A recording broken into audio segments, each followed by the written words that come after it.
That's one of the things I've learned about the true measure of love and what love is.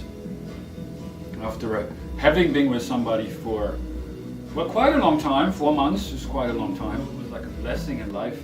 Yeah, it's something wonderful for me and it felt great, very connected with this person.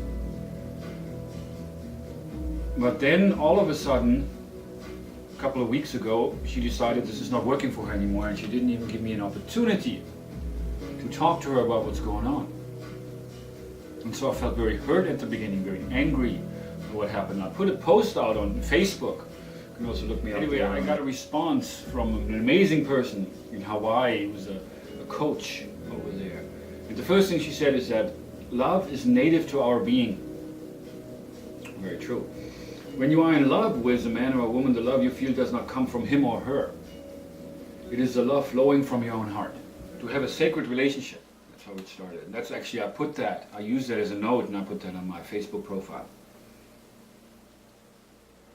Is to be a friend of the soul. That's what it means to be in a sacred relationship, to have a sacred relationship. To be a friend of the soul of another being.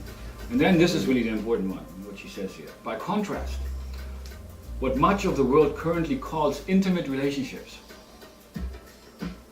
are built instead of needs.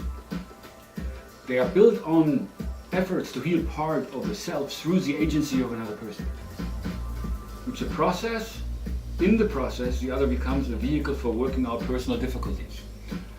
So I try to use her to work out my own difficulties in life. Now what she's saying here is that if you're focusing on just having somebody to help you with your own problems, it's not going to work.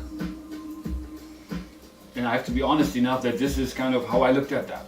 And I was hoping for her to be there, be able to be there for me.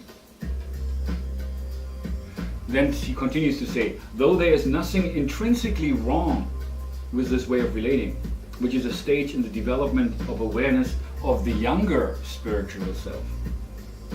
Such a relationship is vulnerable to many restrictions, to the many restrictions that are often placed around giving and receiving love.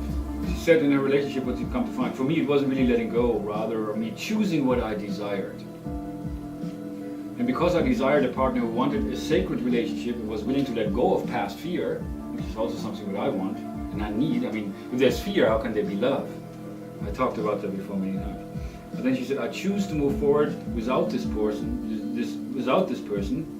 It was a more empowering decision for me, based on what I desire than rather what he was willing to do. And she's talking about her boyfriend, and also what she is willing to do. She's not able to. Also, we didn't have conversations around these ideas at all, sadly, which are really what I'm longing for, to be able to share myself with somebody, not just on an intimate level, but also on an intellectual level.